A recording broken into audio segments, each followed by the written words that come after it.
बिस्मिल्लाहिर्रहमानिर्रहीम अस्सलाम वालेकुम। This is lesson number 38 of English grammar learning course. English grammar learning course का सबक नंबर 38वां है। इस सबक के अंदर हम आइडेंटिफिकेशन ऑफ एडजेक्टिव्स या जिसको हम एडजेक्टिव एंडिंग्स भी कहते हैं, इसको डिस्कस करेंगे। वाज़ेह रहे कि ये एडजेक्टिव के ऊपर बनने वाली तीसरी वीडियो है। इसके ऊपर बनने वाली पहली वीडियो नंबर 36 थी, जिसके अंदर हमने टाइप्स ऑफ एडजेक्टिव्स और डेफिनेशन ऑफ एडजेक्टिव को बयान किया था। और इस पर बनने वाली दूसरी वीडियो नंबर 36-7 थी, जिसमें हमने रूल्स की सूरत में formation of comparative and superlative degree को डिस्कस किया था। और इसके साथ साथ डिग्रीज ऑफ एडजेक्टिव को भी डिस्कस कर दिया था, जिसको हम कंपैरिजन ऑफ एडजेक्टिव भी कहते हैं। Points to be discussed in this video are identification of adjective, adjective endings, position of adjective. Identification of adjective और adjective ending. Identification of adjective का मतलब ये है कि एडजेक्टिव की यानी इसमें सिफत की पहचान हम सेंटेंस के अंदर कैसे करेंगे। तो इसको बताया जाएगा कि इसकी पहचान किस तरह होगी। यानी हम देखेंगे कि एडजेक्टिव का जो वर्ड होगा उसमें क्या चीज़ देखी जाएगी कि जिससे हम पहचान सकें कि ये एडजेक्टिव है। और एडजेक्टिव एंडिंग का मतलब ये है कि एडजेक्टिव का जो आखिर है उसमें क्या आएगा, आखिर उसका बदलता रहता है, तो इसके आखिर में क्या चीज़ आएगी, तो ये हम डिस्कस करेंगे। An adjective is a describing word which tells more about a noun and pronoun. Adjectives have different endings by which we can identify them in a sentence. तो ये वही बात है कि एडजेक्टिव जो है एक डिस्क्राइबिंग वर्ब जो कि नाउन और प्रोनाउन को डिस्क्राइब करता है, और इसका जो एंड है ये बदलता रहता है, ये डिफरेंट एंड्स रखता है। तो सबसे पहले इसके पहला जो इसका एंडिंग है वो है फुल और लेस, यानी इसके आखिर में फुल आ सकता है या लेस आ सकता है। तो अगर फुल या लेस किसी वर्ड के अंदर होगा, आखिर में होगा, तो हम समझेंगे कि एडजेक्टिव है। ये नॉर्मली इस तरह होता है कि a beautiful scene, a faithful dog, a careless driver, a harmless child. यहाँ पर जो ब्यूटीफुल, फेथफुल, केयरलेस, हार्मलेस, ये ब्यूटीफुल फेथफुल के अंदर फुल आया है, और हार्मलेस और केयरलेस के अंदर लेस के आखिर में लेस आया है, जिसे हम पहचान सकते हैं कि ये एडजेक्टिव्स हैं। और सीन, डॉग, ड्राइवर, चाइल्ड इसके नाउन्स हैं, यानी मौसूफ हैं। Note the full ending adjective is the opposite of the same adjective ends with less. यहाँ पर ये बता रहे हैं कि जिस एडजेक्टिव के आखिर में फुल आएगा वो अपोजिट होगा, वो मुतज़ाद होगा, वो ज़िद होगा उस एडजेक्टिव की जिसके आखिर में लेस होगा। जैसे केयरफुल, केयरलेस। केयरफुल का मतलब है एहतियात करने वाला, और केयरलेस का मतलब है एहतियात ना करने वाला। और कलरफुल का मतलब है कलर रखने वाला। कलरफुललेस का मतलब है जिसमें कलर ना हो। यूज़फुल का मतलब है फ़ायदेमंद, और यूज़लेस का मतलब है बेफ़ायदा। तो यहाँ पर जो जिन एडजेक्टिव्स के आखिर में फुल आया है, तो उसमें जो है वो उसका जो ज़िद है वो एडजेक्टिव है जिसके आखिर में लेस आया है। यहाँ पर मैं कह रहे हैं कि full ending means having a lot of something, less ending means without something. तो बता रहे हैं कि जिस एडजेक्टिव के आखिर में फुल आएगा, इसका मतलब ये होगा कि वहाँ पर कोई चीज़ मौजूद होगी, यानी किसी चीज़ की मौजूदगी को ज़ाहिर करता है। ये फुल जो है किसी चीज़ की मौजूदगी को ज़ाहिर करता है, और लेस किसी चीज़ की के ना होने को ज़ाहिर करता है। जैसे यहाँ पर यूज़फुल का मतलब है जिसमें फ़ायदा हो, और यूज़लेस का मतलब है जो बेकार हो, बेफ़ायदा हो। Number 2, some adjectives end in y. बाज़ एडजेक्टिव्स ऐसे होते हैं कि जो वाई पर ख़त्म होते हैं, ये जिनके आखिर में वाई होता है। जैसे डर्टी, नॉइजी, मडी, सनी। तो इनके आखिर में, सब के आखिर में वाई है, और ये सब एडजेक्टिव्स हैं। और इसके बाद जो है स्ट्रीट, रूम, पाथ और डे, ये इनके नाउन्स हैं, यानी मौसूफ हैं, जिसको हम डिस्क्राइब वर्ब भी कहते हैं। और सम एडजेक्टिव्स है and in I V E. बाज़ एडजेक्टिव ऐसे होते हैं कि जो आई वी ई पर ख़त्म होते हैं। An active child, an attractive car, attractive book, an expensive watch. तो यहाँ पर जो एक्टिव, एट्रैक्टिव और अट्रैक्टिव, एक्सपेंसिव, तो ये सारे एडजेक्टिव्स हैं, और जिनके आखिर में आई वी है, और उसके बाद इनके नाउन्स हैं। तो ये सारे हिस्से हम पहचान सकते हैं आखिर से कि ये एडजेक्टिव्स हैं। नंबर 4, चौथी सूरत ये हो सकती है कि आखिर में इसके आई होगा। अ caring nurse, a smiling face, an interesting book, an amazing image. तो केयरिंग, स्माइलिंग, इंटरेस्टिंग, अमेजिंग, ये सारे एडजेक्टिव्स हैं, उनके आखिर में आई है, और इसके बाद जो है वो इनके नाउन्स हैं यानी मौसूफ हैं। Some adjectives end in L Y, पास एडजेक्टिव ऐसे होते हैं जो एल वाई पर ख़त्म होते हैं। Lovely short, lovely, lonely boy, friendly match, daily newspaper.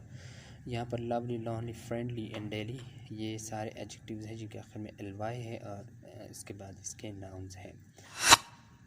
Note के तौर पर यहाँ पर ये बात याद रखनी है कि many adverbs always end in L Y which will be discussed in the topic of adverb.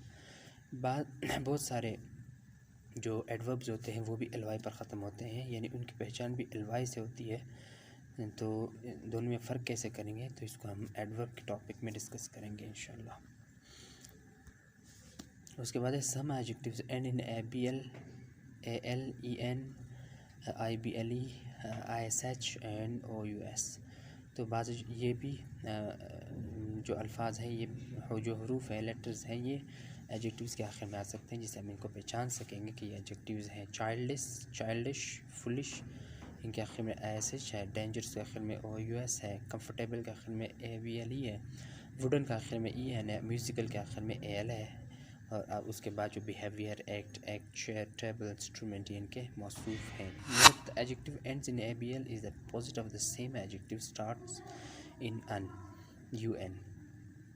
यहाँ पर ये बता रहे हैं कि जो एडजेक्टिव ए बी एल पर ख़त्म होते हैं, एबल पर ख़त्म होते हैं, तो वो अपोजिट होते हैं उस एडजेक्टिव के जो कि शुरू होते हैं अन से या यू एन से। जैसे प्लेएबल का मतलब है प्लेएबल, डिलीवरी का मतलब है वो गेंद जो कि खेलने के काबिल हो, यानी आसान गेंद हो जिसको बैट्समैन आसानी से खेल सकता है। और अनप्लेएबल डिलीवरी का मतलब है वो गेंद जिसको ना खेल जा सकता हो।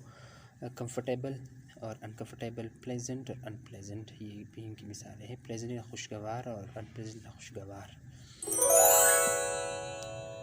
उसके बाद जो है वो एक्सरसाइज नंबर 1 में 6 एक्सरसाइज दी गई हैं जिसमें आपने पहचाना है कि किसके साथ वाई लगेगा, किसके साथ फुल लगेगा, कहाँ पर लेस और कहाँ पर ए एल।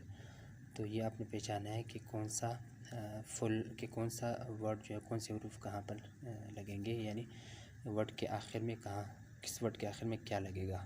एक्सरसाइज नंबर 2 में भी E N, I S H, Y, O S, I N G और एल वाई, तो इन एंडिंग्स को आपने इन वर्ड्स के आखिर में लगाना है। पोजीशन ऑफ एडजेक्टिव का मतलब ये है कि एडजेक्टिव को हम कहाँ प्लेस करेंगे, कहाँ पुट करेंगे किसी जुमले के अंदर, कि यानी इसको जो है वो मौसूफ से पहले रखा जाएगा या मौसूफ के बाद रखा जाएगा, या ये कि मौसूफ और सिफत के बीच में कोई चीज़ कोई दूसरे अल्फाज आ सकते हैं नहीं आ सकते, तो ये सब इसमें डिस्कस करेंगे। It means way to put in fit adjective in a sentence, के एडजेक्टिव को कहाँ पर रखा जाएगा किसी जुमले के अंदर। तो इसमें बताने की पहली सूरत है कि adjective is placed before the noun in most cases, के मोस्ट केसेस में ऐसा होता है, अक्सर वक्त ऐसा होता है कि एडजेक्टिव को जो इसमें सिफत है वो मौसूफ से पहले रखा जाता है। अरबी में तो ये होता है कि पहले सिफत होती है फिर मौसूफ होता है, जिससे पहले मौसूफ होता है, जैसे रजुलुन जमील के पहले मौसूफ होता है उसके बाद उसकी सिफत होती है। लेकिन इंग्लिश के अंदर पहले जो है वो सिफत होती है फिर मौसूफ होता है। जैसे red ball is use in test matches, red ball, तो यहाँ पर रेड सिफत है और बॉल मौसूफ है, तो सिफत को उन्होंने पहले रख दिया और बाल उसके बाद में आ गया। ही लाइक्स हर्टी किंग, यहाँ पर हर्टी किंग, ये हर्टी सिफत है और किंग मौसूफ है, तो पहले सिफत है फिर मौसूफ है। एफ्रीदी हिट्स ह्यूज सिक्सेस, तो यहाँ पर जो है ह्यूज जो है वो सिफत है और सिक्स मौसूफ है, तो सिफत पहले है यानी एडजेक्टिव पहले है और सिक्सेस जो है वो बाद में है। दूसरी सूरत ये हो सकती है can poetry the adjective is normally put after the noun. कह रहे हैं कि पोएट्री के अंदर शायरी में ये होता है कि मौसूफ को शायरी में रूल्स का ज़्यादा ख्याल नहीं रखा जाता, तो उसमें यह होगा कि मौसूफ को पहले रखा जाएगा, मौसूफ पहले आ जाएगा और उसका जो उसकी जो सिफत है वो बाद में आ सकती है। जैसे the king fearless and hearty at once it once, तो यहाँ पर किंग जो है ये मौसूफ है। अब इसकी दो सिफात आगे बयान की गई हैं, फेयरलेस यानी निडर एंड हर्टी और दिल रखने वाला यानी दिल जिसका बड़ा दिल होता है, ना डरने वाला। तो यहाँ पर इनकी जो दो सिफात हैं वो बाद में आ गई हैं और किंग उससे पहले आ गया।